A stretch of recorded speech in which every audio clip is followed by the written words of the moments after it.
This is Dr. Karen, and you are listening to the De Facto Leaders podcast on the B Podcast Network, where I help pediatric therapists and educators become better leaders so they can make a bigger impact with their services. With over 15 years of experience supporting school-age kids with diverse learning needs, I'll share up-to-date evidence-based practices, my own experiences, and guest interviews designed to help clinicians, teachers, and aspiring school leaders feel more confident in the way they serve their students and clients. I'll cover a range of topics designed to help you support students' emotional and academic growth and set kids up for success in adulthood, including how to support language, literacy, executive functioning, as well as how to help IEP teams working together to support kids across the day. Whether you want to learn more effective strategies for your therapy sessions or classroom, be a more influential leader on your team, or find creative ways to use your skills to advance in your career, I've got you covered.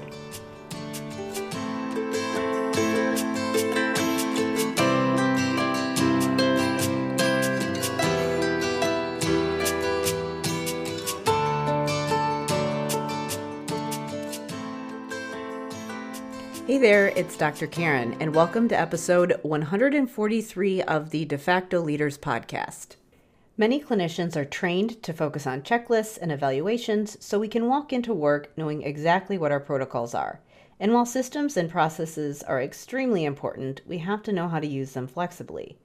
When we think about this in relation to cultural competency, we often think of eliminating biases in our evaluations and materials, but it goes much deeper than that. We also need to think about how we interact with coworkers, how policies are impacting our students, or even what's going on in the community that we're working in. When we're too rigid in the way we do things or the way we think about our work, we may unintentionally make students, clients, families, or even our coworkers feel unwelcome. That's why I invited Melanie Evans to the De Facto Leaders podcast to talk about the concept of cultural competemility and how it can help teachers, leaders, and therapists think about cultural responsiveness. Melanie is an ASHA-certified bilingual pediatric speech-language pathologist licensed to practice in Texas and Oklahoma. She's also the founder of Pediatric Speech Sister, whose mission is to assist other speech-language pathologists on their cultural competency journeys and bring more inclusion in the field. Melanie dedicates her career to serving Black and Latinx populations and closing the academic achievement gap. In this conversation, Melanie shares how professionals can better support Black and Brown children, what the school-to-prison pipeline is, and some reasons it's persisting, why being culturally responsive is a journey and not a set of rules, how we can read the room and ask better questions when working with both clients and coworkers, and what cultural competemility is and how teachers and therapists can apply it to practice. Before we get going, I wanted to talk about the School of Clinical Leadership, my program that helps related service providers design services that support executive functioning in K-12 settings. As you will learn in this conversation, there's so many layers to the cultural responsiveness conversation. We also discuss things like the school-to-prison pipeline or even discipline policies and how they impact students. And so there's a lot to this conversation, a lot of different populations that we need to think about. But one thing we can do that's going to address at least one of the issues that comes up is put programs in place that support students' ability to problem solve, self-regulate, plan for the future, so they can fully benefit from their educational experience, be successful in school, and eventually be ready for a vocational setting, as well as all the other things that you need to do in day-to-day life when you are an adult. Providing high-quality instruction and intervention is just one piece of the puzzle, but it is a very important piece. And that's what I address in the School of Clinical Leadership. To learn more about the program, you can go to drkarendudek-brannan.com/clinical leadership. Now, please enjoy this conversation with Melanie Evans.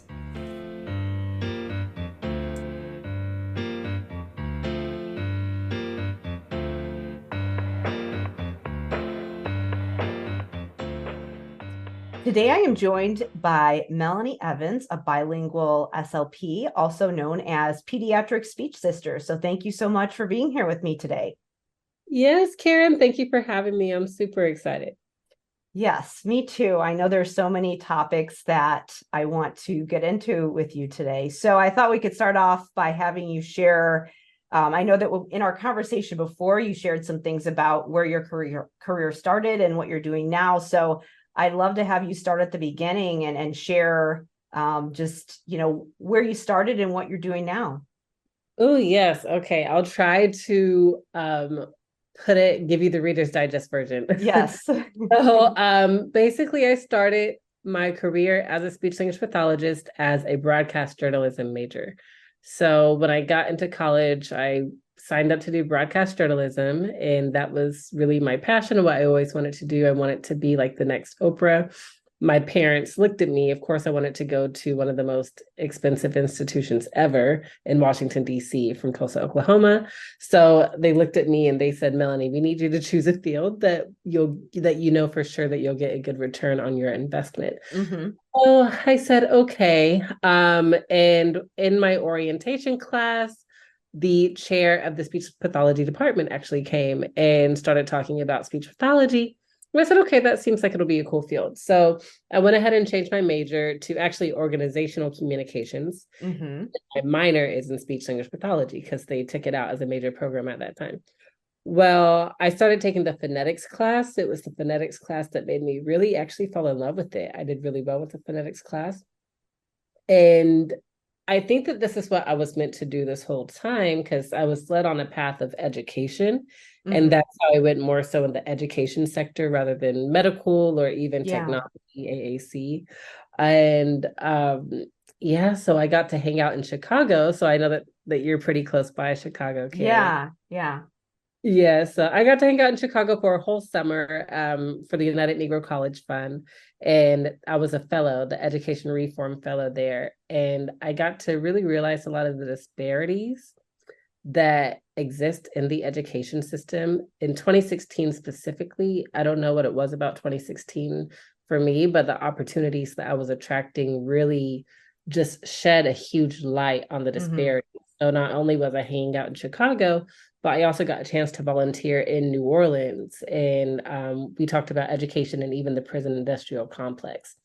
So that was more or less my path. I took a gap year, came back in 2018. I worked in hospitality. And if anyone here has worked in hospitality who has a service heart, it's very hard to think about people who I don't want to throw any shade on people, but I was getting yelled at for not having like water bottles in the room.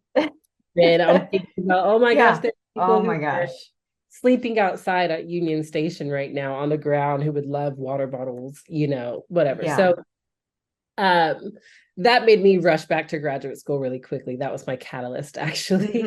Mm-hmm. And yeah, so since then I went through graduate school at Howard University, and then boom, 2020 happened during my last year, the year I was supposed to graduate. I Mm-hmm. already had the Pediatric Speech Sister account. That was just supposed to be my business page. I went to ASHA with it and got nice contacts and networked there. I really didn't have much of a vision for it until COVID-19 happened. Shortly after the shutdowns happened, George Floyd happened. And Mm-hmm. it's always been my passion to talk about Black and Latinx children and how speech pathologists can help them from a communication standpoint. So I went ahead and put out a post that talked about 5 ways to support Black and Latinx children in the clinical and education setting. And Karen, the account blew up. The Yeah. account blew up, the post blew up. People were really becoming allies. So that was very empowering for me, as someone who this is something that I think about all the time and it's a passion for me. Mm-hmm. So yes, that's really when the true pediatric speech sister was born. And this is where I am now. So now I'm really technically 3.5 years in as a certified speech pathologist. And I've been doing consulting work as a cultural responsiveness consultant. I have my own podcast network talking about cultural responsiveness and really interviewing our colleagues who come from multicultural groups, even not even just race, Karen, but Yeah. being neurodivergent, people who have different disabilities. I'm so thankful I was able to bring people from the deaf and hard of hearing culture on and be able to have interpreters on the show so that way we can communicate effectively. So really, who knows what's going to happen next, but I have a lot of big visions and plans, and I'm so excited to be a part of this field. Yeah. Wow. So as we talked before, I just think that's just like the fact that you started that, just right away in your career and started these other side projects. I just, looking back, I wish I would have done more of that. I know I was in school, so I was doing something, but there's just, yeah, I mean, there's just so much you can do where you don't realize that, oh, I started this account and you were just sort of creating this asset that has just grown into something. So I have so many questions about all of that, but I'd love to know, what were the things that you shared in that post? Oh, yes, of course. So the first thing I talked about, and I don't have it up with me, but after this, Karen, maybe I can share with you Yeah, the we'll link to it in the show okay. notes after. But yeah. Yeah. Yes, it's actually a freebie. But the first thing I will say that I mentioned was considering their unique challenges. That is something that we don't consider a lot as speech pathologists. We might be working in Title I schools and we see it, right? Like it's in our faces. But I Yeah. think that if we're not from that particular culture, it's hard for us to really understand, wait a second, maybe this parent is in the IEP meeting already yelling at me or already on defense, not because I'm a bad clinician, Yeah. because her lights just turned off. Or Mm-hmm. not because I'm a bad clinician, but because her child was already kicked out of school so many times, or she Yeah. generational trauma and all of these things. So we're not looking at the background. A lot of times we can be not just ethnocentric, but really just, it's hard for us to look at the other people's shoes because we love our job so much also. Yeah. And all we want to do is help. Right. Um, so that's the first thing, is putting ourselves in their shoes, considering their unique challenges. Of course, choosing culturally responsive and inclusive treatment materials. We've all heard the term or the phrase representation matters. That's become a buzzword especially since 2020. And unfortunately, in the field, it's not very representative. So the way that we can bring the representation into our clinical spaces is by making sure that we have books, making sure that we have materials. And that goes to the next point when we're talking about the evaluation stages, making sure that we're really taking a detailed case history and not just the basics of, oh, well, what's your medical history and what types of activities do you do in the home? But really, what traditions do you like to honor? Asking those specific questions to make sure that, one, of course, you're building a relationship with the families, with the multicultural families, but also so that you're asking them those specific questions and set a stance to where you really want to learn something new. I'm guilty of this too, Karen, where I act like I know everything. And I'm a culturally responsive speech pathologist. I do this. I dream about this stuff. Yeah. And sometimes I think I know all that there is to know, but we just simply don't. And so that's why I say cultural responsiveness is a journey, not actual cultural competency is a journey, not a destination. Because I think a lot of us check off boxes like, okay, I take my DEI training every year. I do everything I got to do. I know everything, but really we are always constantly learning and growing. So that brings me to cultural humility. That's another one that I really stress on, is cultural humility and just making sure that we are taking ourselves out of the equation, looking at the bigger picture. What are we really trying to accomplish in our therapy spaces? Yes, of course, we want to make sure that we're reaching those treatment targets and getting those goals and hopefully even getting them off the caseload so we can graduate them, right? But I personally, for my own personal mission, just in this world in general, is bringing cultural harmony amongst ourselves. And people go through so much trauma in the education system and in the healthcare system. And so, since I'm the intersections of them in education and in healthcare as an educational speech pathologist, when they come to me, I want them to feel so cared for. I want them to see the difference and see that it's not all bad. We are not all bad. It's not all bad, and that there's a possibility to heal. Mm-hmm. Yeah. There's so many things there. I mean, especially with the first one where it's you have this meeting plan with the parent and they come in and you think, why didn't they show up? Why were they late? Why are they acting the way that they're acting? And if you didn't experience the same things that they did towards the school system, maybe you had a really good experience or your kids have had a good experience. I mean, I've seen people, and it is really easy to kind of get in your, like, let me check all my boxes and do my evaluation. And, here's what I expect to happen at this meeting. And just to know that there's so many other things that probably happened to that person before they got there to your meeting. Mm-hmm. Yes, yes, yes. There are so many things I'm thinking about right now. I'm thinking about one specific child when I was in Houston, and this is an African American family, Mm-hmm. really educated. I think that they actually worked for the school district. Mm-hmm. And the child, of course, speech pathologists aren't authorized to diagnose autism, but the child had all of the symptoms that I've seen personally. Mm-hmm. Children with autism. Well, the parents were in denial about it. And not only were they in denial, but they were also rejecting testing. Mm-hmm. And the teacher, the kindergarten teacher, really was going outside of her scope. And she was looking online how to do different occupational therapy activities, Yeah. in the classroom, and different speech therapy activities in the classroom, just things that are completely out of her scope of practice. And she is exhausted. She's a kindergarten teacher with 25 other students to tend to. And so one of the things that the parents said to me and why they were apprehensive was that they just did not want their child to be labeled. They did not want their little Black child to be labeled in the public education system. They didn't want that to follow them through the rest of their careers. Mm-hmm. And I told them, and I said, I get that. I understand that. At the same time, these are the things that we really are seeing from a professional perspective. And trust me, you are talking to the right one. I don't want your child labeled either. I don't want them to have this label on them either, but this is an opportunity for your child to get the services that they need so that way they're not held back. Because after kindergarten, he's supposed to go to first grade, and they start getting more hands off the more the older children get. So unfortunately, at first the parents were like, okay, well, if it's just for speech therapy, we can evaluate for speech therapy.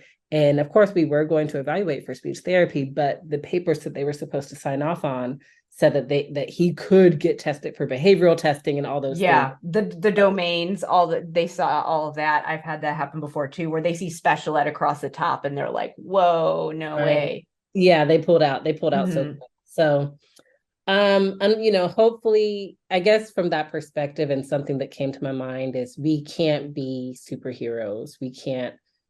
Sadly, we can't change someone's perspective, just like how in our personal lives, we want certain people to change in our personal lives, but we just can't do it all. And hopefully other people or other situations will fall on their path to where they'll feel more open to changing for the better good. So that's one side of the coin. I also saw the other side of the coin where the child I don't know if I told you this before, but the child was Hispanic. Mm-hmm. And they wanted to diagnose him with autism. He had different behavioral challenges, but he also came to school with a lot of trauma.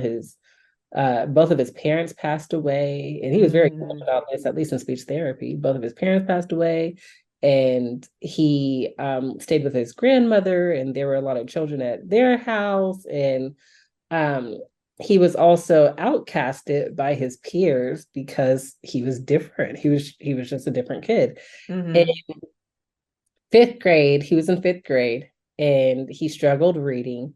And sometimes he would be stubborn and have an attitude. I didn't really see a lot of that in my class, but other people experienced that.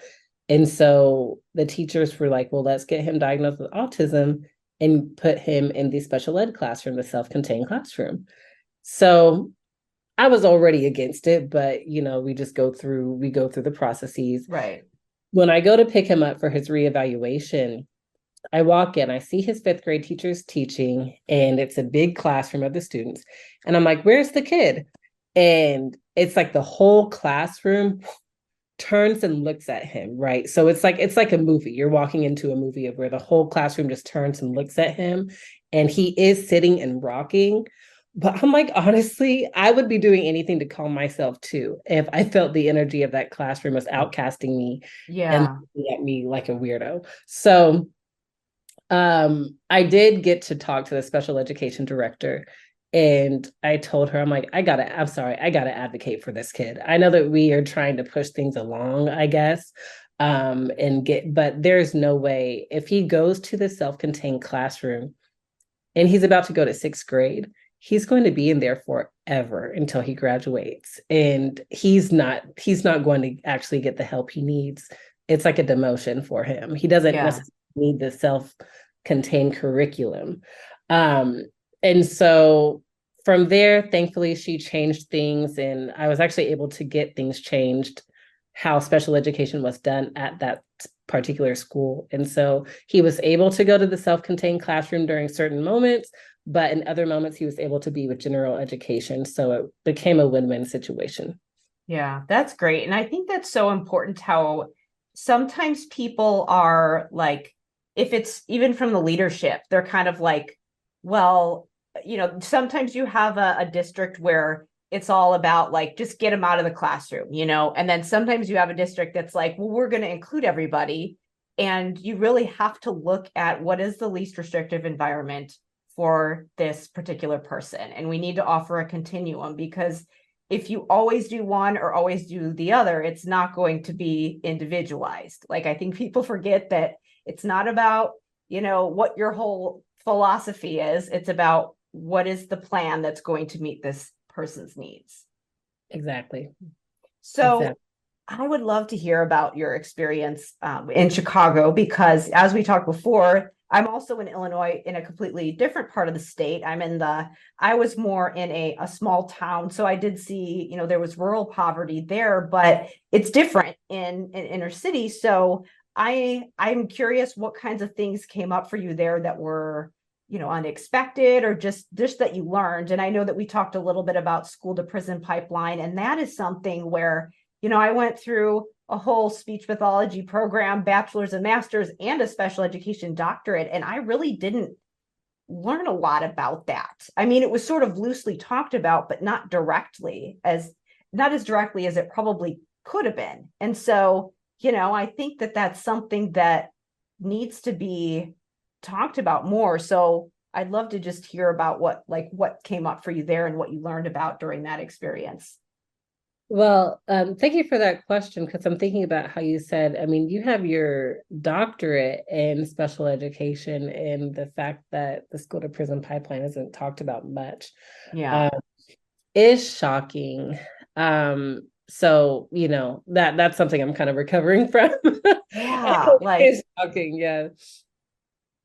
But I will say, when I was in Chicago, the biggest thing was just the vast differences between areas and mm-hmm. between the areas. So I was staying on Halsted Avenue, which is by the University of Illinois Chicago's campus. Very nice area. We can go running out there and see the beautiful skyline of Chicago. It was like a dream. And then Mm-hmm. I go and I take all of the public transportations to get to Roseland, which is, if you're familiar with the Chicago area listening to this, it's in the deep 100s on the Red Line. And when you get off, you just really completely see the difference. The infrastructure Mm-hmm. is torn down. The grass is just overgrown. It's like the city just hasn't checked it out for months compared to where I was staying at UIC. I take the walk, so we get off at the bus to take the walk to school or to the campus. And sometimes we would walk even alongside some of the students. And I'm scared I'm going to get bit up by whatever lives in the grass. Yeah. Uh, and there's not necessarily sidewalks either. So you really are walking like on the edge of the street. So that was the first thing that was shocking for me. The second thing was really just the reality that the education system is a business. That was the biggest thing that really stuck out to me, Karen, because I'm thinking about the kids just from a humanistic perspective. And when it came time, this is a charter school, by the way. So when it came time for count day, and the children might be out because they're sick or whatever the case may be, and the founder had teachers go and pick the kids up and bring them to school to make sure that they were there for count day. So that was very disgusting. Yeah, it's like let's manipulate the data so that we look good. Yeah, that was very shocking and disgusting to me. And also the people I worked with, I was working in admin. So they were also just like, yeah, I mean, this is just kind of how it is, but it's not necessarily good. So on the leadership level, I can tell that they were really just looking at it as a business. I mean, even just small things like a child trips and falls down the stairs and she just kind of looks at the kid and expects the teacher to handle it, but doesn't, actually have the heart for it. It's just like, I mean, this is a business. Let's get the money. I wanted to take a break here to talk about the School of Clinical Leadership, my program that helps related service providers design services that support executive functioning in K-12 settings.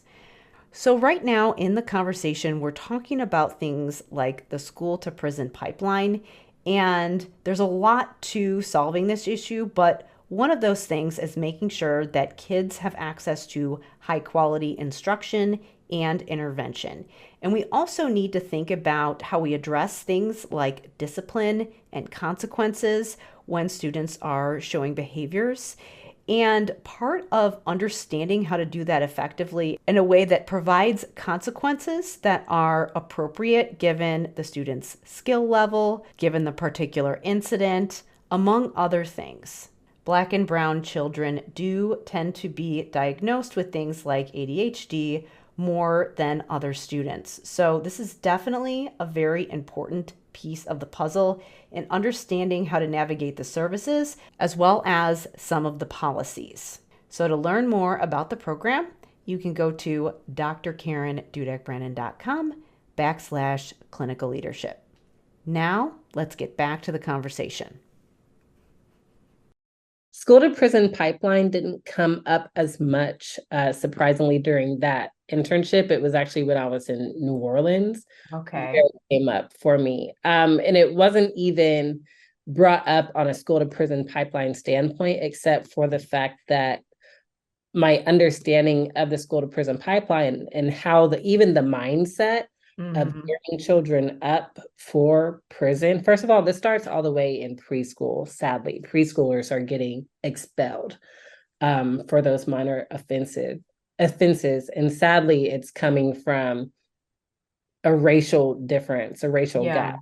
So, I did research with Dr. Valencia Perry about this, and research is even saying how white children are getting basically slaps on the wrist. They might even get suspended, but more so in-house suspension for certain things like cursing or bringing knives to school or bringing drugs to school, whereas Black children who maybe even yell or curse, which sometimes yelling is actually Black communication. It's just how we talk to each other. It's called loud talking loud enough for the people to hear around us. And they get kicked out and suspended and expelled. And on top of that, they might be going to schools in those inner cities where you have to get pat down even just to walk into the building. So if you can think about the conditioning that comes with that and the grooming that comes with that, and really school isn't becoming a safe space in that way. School should be a place, especially if the children are coming from those harmful environments or those ACEs, the adverse childhood experience environment. School should be a safe haven for them. And I worked in Title I schools where it really was a safe haven for them. The kids hate it when school was shut down for weather or whatever. Yeah. But sadly, that doesn't always happen. And so what they do is they skip school. They skip school, they get kicked out, they get expelled from school. They end up back in their communities where there's a lot of actual gang violence and everything going on. And then they get arrested and then they're put in prison. Yeah. School to prison pipeline. And so my understanding of the school to prison pipeline, Karen, was like that wasn't just isolated. It just became such a big experience plus research. I got to do some research with Dr. Shamika Stanford in Washington, D.C. And so we got to hang out um, at we called them residents and not inmates. So we got to hang out at the jail pretty much in Washington, D.C. and have class alongside them. It's called the Inside Out program. And we talked about communication and the disparities with communication and how, for example, with Trayvon Martin, after he got murdered, his friend came on the stand who was Haitian and spoke African American English. So she had these different dialects. And also she was lower socioeconomic status. Well, the people who were defending, I can't even think of his name right now. What's his name? Trayvon Martin's murderer? I can't think of his name. Yeah, I can't think of it off the top of my head. Mark Zimmerman. Okay. Something Zimmerman, but Zimmerman, basically whoever was defending him made her pretty much like a zoo, made her a zoo, talked really bad about her. And I think even compared her to an animal while she was there on the stand. So just things like that obviously send a lot of rage and passion through me that makes me want to continue this work. Yeah. I mean, the question. Yeah. Well, I mean, there's just so much to it with like what actually starts the pipeline. I mean, I think that's the big question. And whether it's just they're not in school. I think the thing that stood out to me with what you just said is the punishment, because obviously in a lot of contexts, you want there to be consequences for things, but you want the consequences to be reasonable and fair, like that's even if you actually look at research with, things like ADHD, where yes, they need consequences, but if they're so harsh that they think like they get so almost immune to it, where their consequences are so harsh so that they think, like, why even try? So it's not even that meaningful to them. So, and obviously that's something that is, there's huge disparities with certain diagnoses, across, racial groups and things like that. So, I mean, I think of that where it's the punishment, because to me, it's, if you start down that path, then that's going to impact the behavior. So, I mean, I think that's what's the really difficult question. That's an area where I really want to learn more about. And I definitely don't want to, I feel like I need to pull in a lot of experts to talk about that at this point. Yeah. And I mean, I just think as communication experts, because I know that it's not always speech pathologists. I mean, it's the teachers, it's the administrators, it's anybody who's interacting with those kids. Right. And I think that it's easy for us, especially adults have the biggest egos. And so the things I had to learn when working at Title I schools is you cannot have a power war with the children. You can't, because actually you will probably lose. So if you have a power war with the kids. And so I think that actually makes you more effective if you take on that lens, just I am not about to have a power war with this child. But I'm thinking about it even on a micro level, where I've had speech therapy sessions where the child comes in with all of this behavior, which if we think about behavior from a communication perspective, obviously not even obviously, but the child is wanting attention. That's really just what he wants. He wants attention. He noticed when he's acting like this, you're attending to him, especially if you're yelling or whatever. These are the types of emotions that maybe he's asking for at home, but he's not getting. So he has to come to school and get that from his teacher. And on top of that, students are looking around him, either egging him on or even maybe acting annoyed, positive or negative, at least he's getting attention. Yeah. And so when I was in my graduate externship, I was trying to use the sticker charts. And so, of course, my threat was, oh, well, I guess you're not going to get a sticker. And he's like, okay. Yeah. Oh my gosh, the sticker charts. I could go on about that, but yeah. Yeah. I would love to know your take on sticker charts, by the way. Yeah. Well, and we can get into that with your show, but honestly, there's so many different things. One, obviously, if you have a sticker chart that's up in front of the class, displayed for everybody to see, and certain kids never get their stickers, Yeah. Obviously, they're not going to feel very welcome. Mm. And then also, if it's so abstract that it doesn't mean anything to them, and the real consequence isn't going to happen until later, and they have a difficult time visualizing what that end thing is, then the sticker chart is you're going to get exactly the reaction that you just got. So they work when people can visualize, can look at that sticker and in their mind visualize what that means. If you have those internal abilities to do that, which is, an executive functioning skill, then you're going to benefit from the sticker chart. But if you don't, then it's not going to be meaningful, and you're going to need something different. And so to me, I'm always kind of like, well, it's sort of a universal design thing where it's, yes, some kids might be okay with this, but it's probably beneficial for all the kids to get away and use something different. So yeah, that's a big conversation that we in the executive functioning and understanding consequences and time blindness and internal motivation. It's all about that, and those are all skills. And I think that sometimes people think they're personality traits, but they're skills. And of course the consequence is important in that, but it has to be reasonable, and it can't be so severe that kids just become just desensitized to it. Yeah. Oh, yes. Because I mean, even myself, I wasn't necessarily a troubled kid, but I've gotten kicked out of classrooms before, and I really wasn't being that troubled. It didn't warrant me getting kicked out of the classroom. But teachers, sadly, when we have to also think about what the teachers are going through. They're overworked and underpaid. Yeah. Oklahoma just had a teacher strike. I think it was last year, where the teachers walked out, and I mean, it was kind of like this isn't even a political conversation. This is just really from the words of the teachers that I spoke to. Yeah. And they said when they went up to the Capitol to lobby for it or to protest and everything that they did up there, I don't know everything that they did. It was kind of just when the governor was ready to talk to them, he's like, okay, so what do you need? It wasn't really exactly met with enthusiasm or, hey, how can we help? Clearly there's an issue if all of y'all are walking out of the classroom to come all the way up here. And so they did get a raise. They did end up getting a raise. Well, that's good. It wasn't as much as they were asking for or what they really deserve for what they put up with and go through. Oklahoma is number 49 as far as education rank goes in the United States.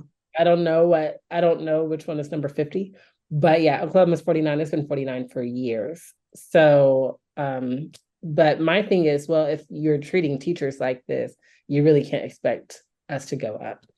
Yeah. Anytime. Yeah. Well, and it's really interesting that you bring up the lobbying piece, because I went to listen to a politician talk the other night, and a special ed administrator leader, stood up in the audience and was like, do you know that we don't have, we're missing this many special ed teachers and math teachers? And she listed all of these open positions that we have.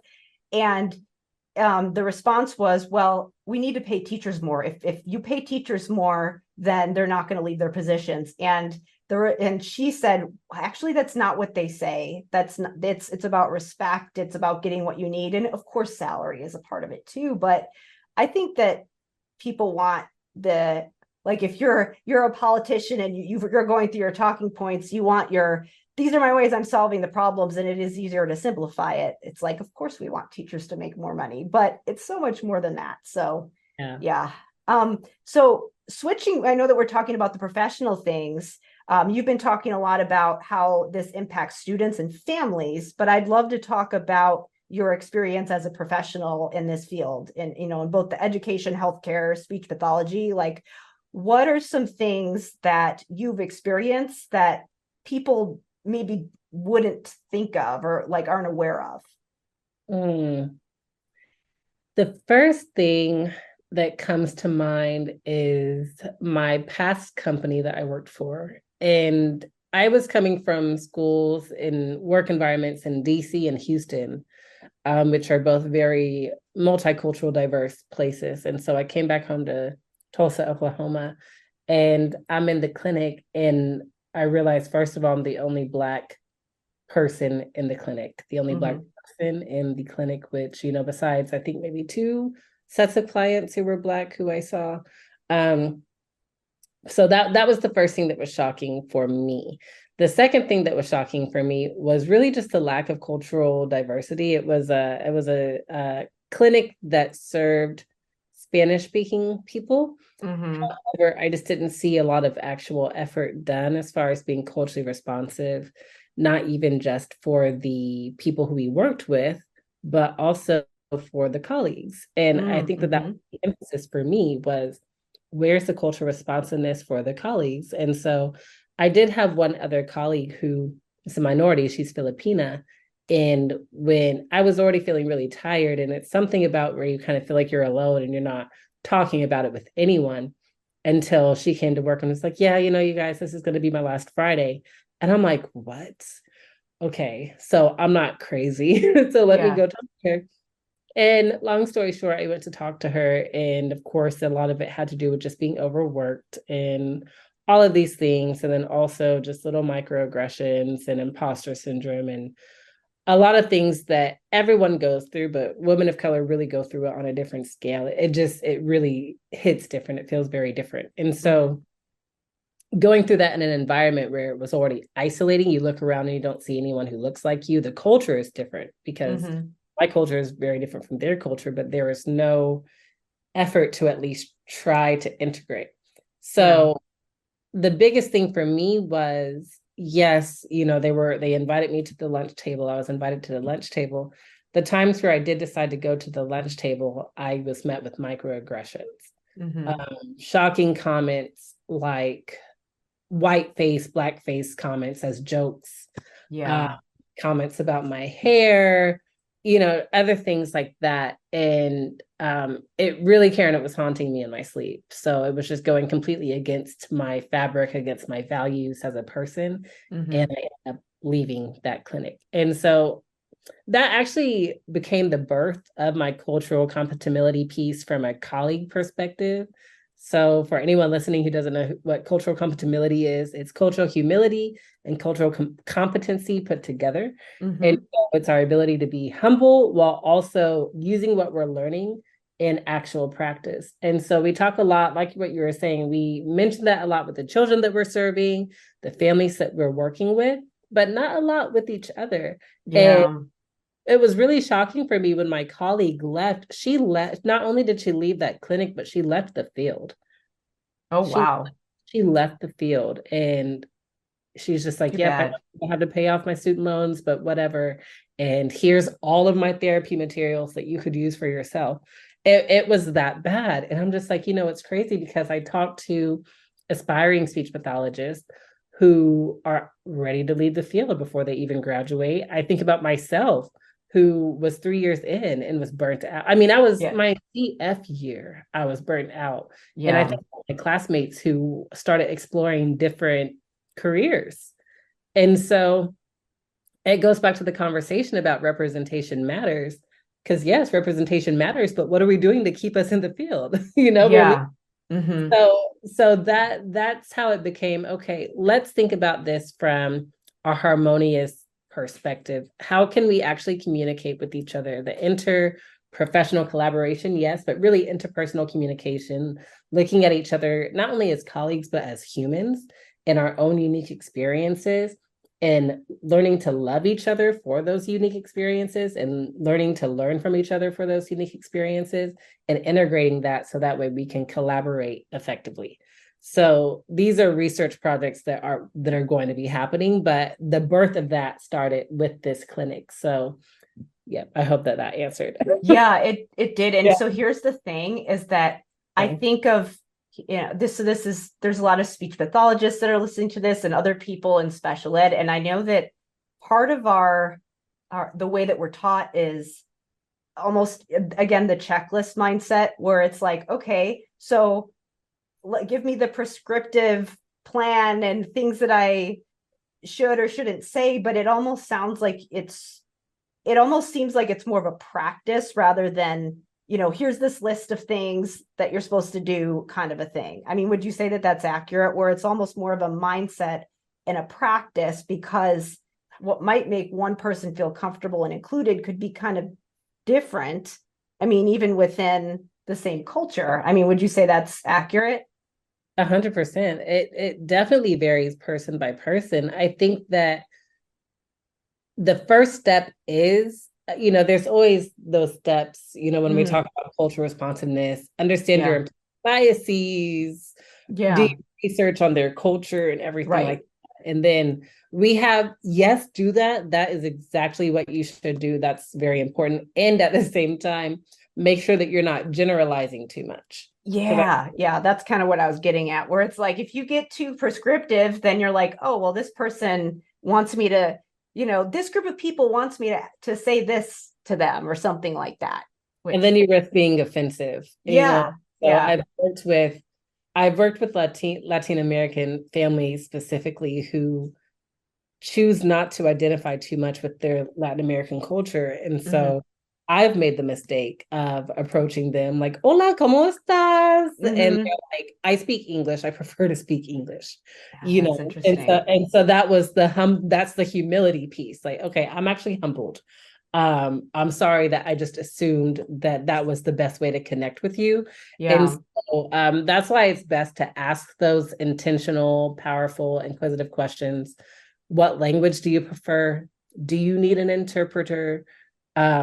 Questions like that. Now, that's interesting that I said that, because I think about a parent who they came from Jordan, so they came from the Middle East. And she really wanted to learn English. Her child, who I was treating, spoke English. She was fluent in English. And he was another one of those behavior kids, just by the way. Another one of the kids, but they also had a lot of them. And he didn't know that they immigrated here. He actually had no idea that they immigrated here. And he stuttered.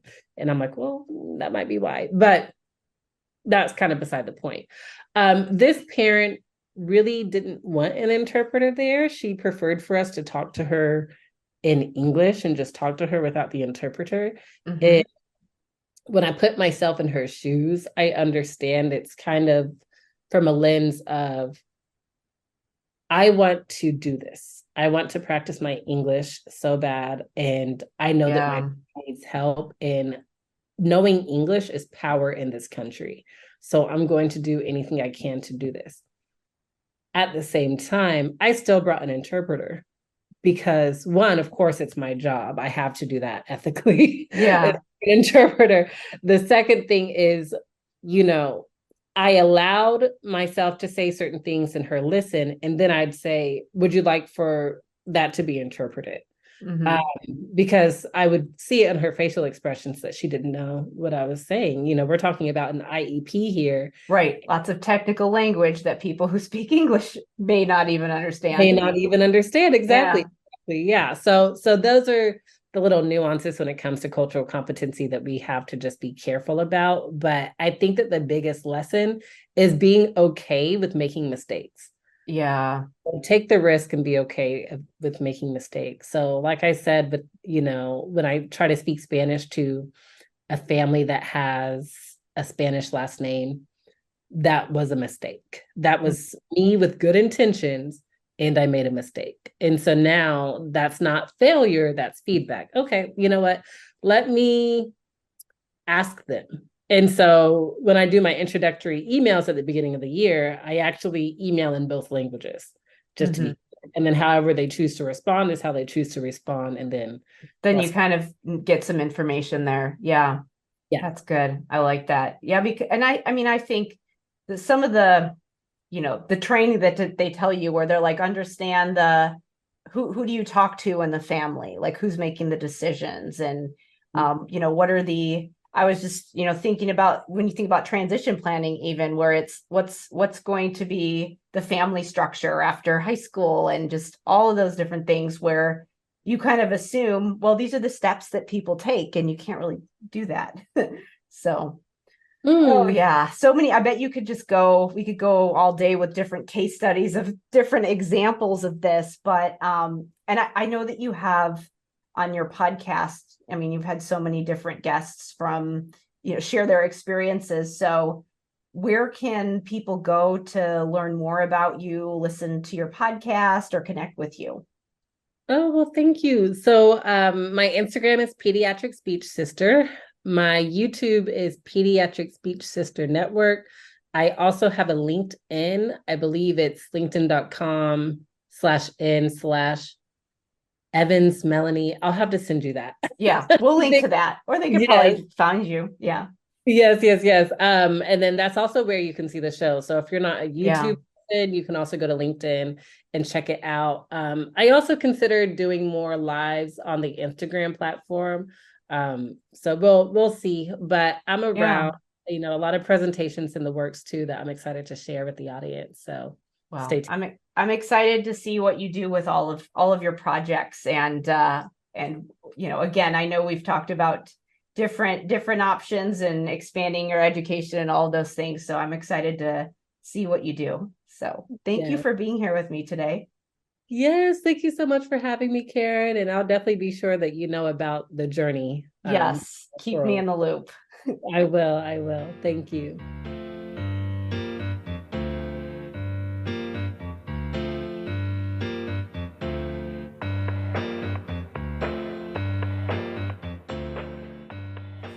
Thank you so much for listening. Be sure to check out the show notes where you can learn all of the places that you can connect with Melanie. And be sure to check out my appearance on the Pediatric Speech Sister show, which is also linked in the show notes.